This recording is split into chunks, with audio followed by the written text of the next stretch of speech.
ರಾಜ್ಯ ಪ್ರಧಾನ ಕಾರ್ಯದರ್ಶಿಗಳಂತ ರಘುಪತಿ ಭಟ್ರು. ಇದು ನಾವು ಇವತ್ತಿದೀವಿ ವಿಧಾನಸೌಧ. ಇಡೀ ರಾಜ್ಯದ ಒಂದು ಅಧಿಕಾರವನ್ನ ಒಟ್ಟಾರೆ ಒಂದು ಇದನ್ನ ಇಲ್ಲಿಂದನೇ ಎಲ್ಲ ಇದಾಗುವಂತದ್ದು. ನಾವು ಇದ್ರ ಮುಂದೆ ಇದೀವಿ. ಇವತ್ತು ಇಲ್ಲಿ ಏನಕ್ಕೆ ಬಂದಿದ್ವಿ ಅಂತ ಸಾಮಾನ್ಯವಾಗಿ ನಿಮ್ಗೆ ಗೊತ್ತಿರುತ್ತೆ.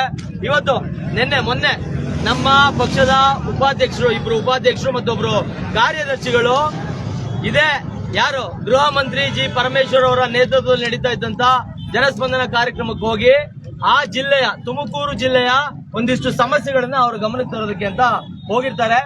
ಆಗ ಗೃಹ ಮಂತ್ರಿಗಳು KRS ಪಕ್ಷದ ಟಿ ಶರ್ಟ್ ಅನ್ನ ನೋಡ್ತಾ ಇದ್ದಂಗೆ ಸಿಡಿಮಿಡಿಗೊಂಡು ಒಂದ್ ರೀತಿ ತುಂಬಾ ಕ್ಷುಲ್ಲಕವಾಗಿ ಅವ್ರನ್ನ ಏಕವಚನದಲ್ಲಿ ಮಾತಾಡಿಸಿ ಒಯ್ದು ವಿಡಿಯೋ ಮಾಡ್ತಾ ಇರೋದೇ, ಲೈವ್ ಮಾಡ್ತಾ ಇರೋದೇ ತಪ್ಪು ಅನ್ನೋ ರೀತಿ ಅವ್ರ ಮೇಲೆ ಅಂದ್ರೆ ಪೊಲೀಸರಿಂದ ಸುಳ್ಳು FIR ಅನ್ನ ಮಹಿಳೆ ಹೆಸರಲ್ಲಿ ಮಹಿಳೆ ಎದುರಿಂದ ಸುಳ್ಳು ದೂರನ್ನ ಕೊಡಿಸಿ ಸುಳ್ಳು FIR ಅನ್ನ ಮಾಡಿಸಿ ಇವತ್ತು ಅವರನ್ನ ಜೈಲ್ಗಟ್ಟಿದ್ದಾರೆ.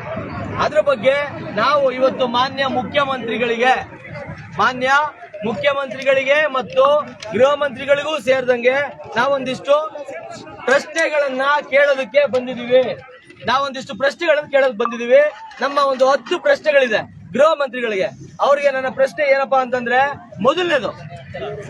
ಮೊದಲನೇ ಪ್ರಶ್ನೆ, ನೀವು ಇಡೀ ರಾಜ್ಯದ ಕಂಪ್ಲೇಂಟ್ ದೂರನ್ನ ದಾಖಲಿಸೋದಕ್ಕೆ FIR ದಾಖಲಿಸೋದಕ್ಕೆ ಇದು ಎಷ್ಟು ಸರಿ? ಮೂರನೇದು, ಹಾಗಾದರೆ ರಾಜ್ಯದ ಪ್ರಜೆಗಳು ಯಾರ ಮೇಲೆ ಯಾರು ಬೇಕಾದ್ರೂ ಸುಳ್ಳು ದೂರುಗಳನ್ನು ದಾಖಲಿಸಬಹುದೇ?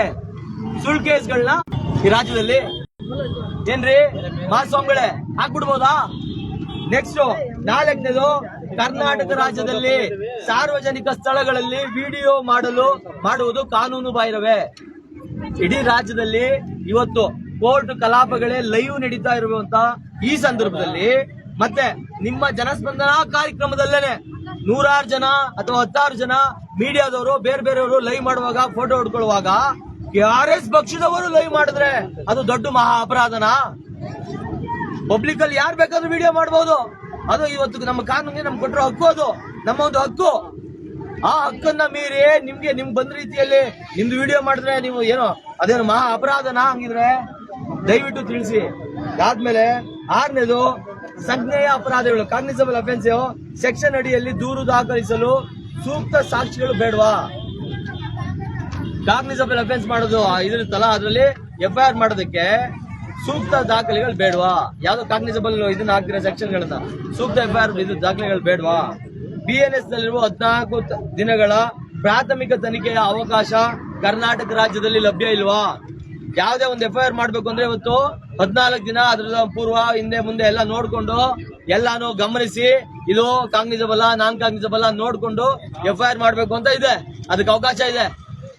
14 ನಿಮಿಷ 14 ಸೆಕೆಂಡ್ ಯೋಚನೆ ಮಾಡದೆ ನಮ್ಮ ಪಕ್ಷದ ಉಪಾಧ್ಯಕ್ಷರು ಹೇಳ್ಕೊಂಡು ಹೋಗಿ ನೀವು ಕೇಸ್ ಮಾಡ್ತೀರಾ. ಇದು ಯಾವ ಕಾನೂನು ಅಡಿಯಲ್ಲಿದೆ ಸ್ವಾಮಿ ಹೇಳಿ? 7ನೇದು, ಮಹಿಳಾ ಪೊಲೀಸರಿಂದ ಸುಳ್ಳು ದೂರು ಕೊಡಿಸಿ. ಮಹಿಳಾ ಪೊಲೀಸರಿಂದ ಸುಳ್ಳು ದೂರು ಕೊಡಿಸಿ ಗೃಹ ಮಂತ್ರಿ ಆಗಿರುವ ತಾವು ಮಹಿಳೆಯರಿಗೆ ಯಾವ ರೀತಿಯ ಸಂದೇಶವನ್ನು ನೀಡುತ್ತಿದ್ದೀರಿ? ಏನ್ ಸಂದೇಶ ನೀಡ್ತಾ ಇದ್ರಿ ಸ್ವಾಮಿ ಮಹಿಳೆಯರಿಗೆ? ಈ ರಾಜ್ಯದಲ್ಲಿ ಈಗಾಗ್ಲೇನೆ ಮಹಿಳೆ ಹಕ್ಕುಗಳನ್ನ ದಮನ ಮಾಡಿ ಬೇರೆ ರೀತಿ ಎಲ್ಲಾ ತರದ್ದು ಆಗ್ತಾ ಇದೆ. ಮಹಿಳೆಯರು ಒಂದ್ ರೀತಿ ಶೋಷಣೆ ಸುಳ್ಳು ಕೇಸ್ಗಳನ್ನ ದಾಖಲಿಸಿದ್ದಾರೆ, ಬೇರೆ ತರದ್ದು ಆಗ್ತಾ ಇದೆ. ಆದ್ರೆ ನೀವು ಸ್ವತಃ ನಿಮ್ಮ ಪೊಲೀಸ್ ಇಲಾಖೆಯ ಒಬ್ಬ ಪೊಲೀಸ್ ASI ಎಂದ ಕೊಟ್ಟಂತ ಸುಳ್ಳು ದೂರನ್ನ ಕೊಡಿಸಿ ಏನು ಕುಕೃತ್ಯ ಮಾಡಿದಿರಲ್ಲ, ಇದರಿಂದ ನೀವು ಇಡೀ ಸಮಾಜಕ್ಕೆ ಯಾವ ಸಂದೇಶ ಕೊಡ್ತಾ ಇದ್ರಿ? ನಿಮ್ಮ ಜನರು ನಿಮ್ಗೆ ವೋಟ್ ಹಾಕಿ ಗೆಲ್ಸಿದ್ರಲ್ಲ, ಅವ್ರಿಗೆ ಏನ್ ಸಂದೇಶ ಕೊಡ್ತಾ ಇದೀರಿ ಹೇಳಿ? 8ನೇದು, KRS ಪಕ್ಷದವ್ರನ್ನು ಕಂಡರೆ ತಮಗೇಕೆ ಅಷ್ಟೊಂದು ಸಿಟ್ಟು ಮತ್ತು ಕಸಿಬಿಸಿ?